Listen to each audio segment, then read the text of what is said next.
কিস্তির ম্যাডামের লগে ল্যান্ড লাগাইছি। কি করুম, মার নাম দিয়ে একটা কিস্তি তুলছিলাম।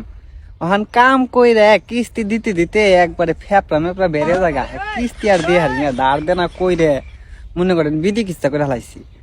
পরে মাথায় কুবুদ্ধি ঢুকলো যে কিস্তির ম্যাডামের লগে প্রেম করি একটু, হয়তো কিস্তিটা মাপ হবো নি। কি করবো ম্যাডামে খালি একদিন কিস্তির লেগা বারবার করে ফোন দিবেন হইছে। পরে কইলাম যে ম্যাডাম কিস্তি তো দিমু, তবে একটু লেট হইব, কিন্তু আপনি আমার বারবার ফোন দিয়েন। হ্যাঁ কয় কেন বারবার ফোন দিতে হইব কেন, যদি দেন তাহলে দিয়ে যাইন সুন্দর মতো। আমি কই না, আপনি ফোন দিলে আমার ভালো লাগে, আপনার যে সুন্দর কণ্ঠ, এই কণ্ঠ শুনবার মন চায়। আর যখন কিস্তি দিমু তখন কিন্তু আপনি আবার অন্য কাউরে পাঠায়েন না। কয় কি কইতাছেন এইগুলা? আমি কইলাম আরে আপনার দেখতে আমার ভালো লাগে, সেই ভালো লাগে, এতদিন কিছু কই নাই, আজকে কই দিলাম, কি লেগে জানি ভালো লাগতেছে না, ভাবতাছি যে মরে যাঙ্গা মনে হয়। পরে কয় আচ্ছা কিস্তি দিন ভদ্রলোকের মতো। আমি কই হ্যাঁ কিস্তি দিমুনি। যখন কিস্তির লেগাইছে তখন কইছি যাক, খুশি হইলাম যে আপনি আইছেন, আপনারা না দেখলে আমার খালি পরানটা ছটফট করে। পরে কইলাম যে আজকে অফিস টাইম শেষ হইলে বাসায় যে একটু ফোন দেন, গল্প সল্প করুন নেই। ভাই কেন তো ফোন দিতে হইব কেন? আমি কই আরে দিতে কইছি দিয়েন, সমস্যা নাই। পরে অফিস শেষ করে বাসায় যে ফোন দিছে, যে কি সমস্যা কি আপনার, বলেন কি হয়েছে।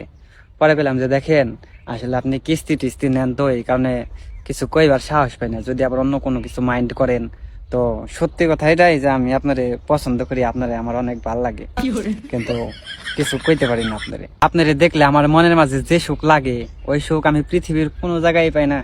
আর আপনার চোখ কি কম, একবারে হরিণের মতো চাহনি, দেখলে এই মনের মাঝে কিছু একটা হয়, ওটা আপনার আমি বুঝে কইয়া পারলাম না।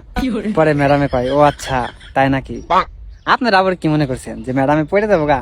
আরে ম্যাডামে পড়তো না মানে আমি কালা হইলে কি হইব, ফিল্টার মারলে সাকিব খান ফেল, তার মধ্যে আবার যোগ করে দিলাম কন্যা রাশি, আমার খালি কন্যা রাশিতে ঘন ঘন উতাল মারে।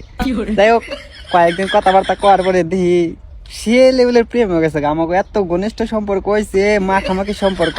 এখন মাঝে মাঝে ফোন দিলে খালি কই যে রাস্তাঘাটে দেখা হলে খালি সালাম দিও না, শুভেচ্ছামিও দিও।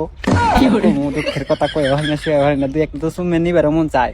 যাই হোক পরে একদিন আবিল দেখাইলাম, বললাম যে দেখো আমি তো অনেক সমস্যায় পড়ে গেছি গে, এখন কিস্তি দিলে তো আমার ওই সমস্যাটার সমাধান হয় না, মিশা কথা কয়ে দিলাম বানিয়ে বানিয়ে। পরে কাজে ঠিক আছে তুমি কিস্তি নিয়ে টেনশন করো না, প্রত্যেক মাসে মাসে কিস্তি এটা আমি দিয়ে দিব নি, তুমি আপাতত ভালো মতো চলো। এটাই তো চাইছিলে যে কিস্তি দেখালে মা পই, তখন এই কিস্তি যখন শেষ হয়ে যাবো তখন কমু যে শোনো আমাকে তো বিয়ার সাথে করান লাগবো, এমনি করে আর কয়দিন থাকমু, আর এই কাম কাজ করে তো দিশা মিশা পাওয়া যায় না, কোল কিনারা পাওয়া যায় না, তাহলে বিদেশ যাবো। এখন বিদেশ যাওয়ার লেগে তো একটা ক্যাশ নাই, যদি 4-5 লাখ টাকা লোন নিয়ে দিতে তাহলে মনে করো কোন রকম দাঁতে কামড় দিয়ে আমি বিদেশ পৌঁছে হারলে, তারপরে মনে করো কিস্তি কুস্তি শেষ দিয়ে দিলাম, তোমার বিয়াও করে হারাইলাম। আচ্ছা ঠিক আছে এটা শেষ হোক, একবারে লাইন আইছে খালি মতে মতে কিস্তি শেষ হলো, 5 লাখ টাকা লোন নিয়ে যাবো গা বিদেশে।